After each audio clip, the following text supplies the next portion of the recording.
একদিন পর ঢাকার কাছে ফের ভূকম্পন, কাটছে না আতঙ্ক, বিল্ডিং কোড ছাড়া ভবনের ছড়াছড়ি, চিহ্নিত করে কঠোর ব্যবস্থার ঘোষণা রাজুকের। একই দিনে নির্বাচন ও গণভোট আয়োজনে ইসিকে অন্তর্বর্তী সরকারের চিঠি, চ্যালেঞ্জ দেখছে ইসি। গণভোট আইন পাশের পর প্রস্তুতি শুরুর চিন্তা সিইসির।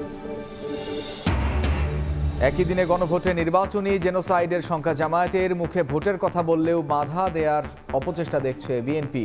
ধর্মের নামে ফায়দা হাসিল না করার আহ্বান।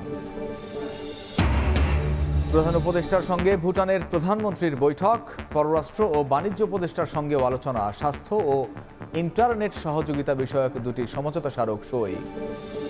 50টি পিস্তলের ব্যাপারে বিমান কনফার্ম করছে, তারা স্বীকার করছে যে মাল চুরি হয়েছে। 16টা পিস্তল গতকালকে পুলিশ সিজার লিস্ট করেছে।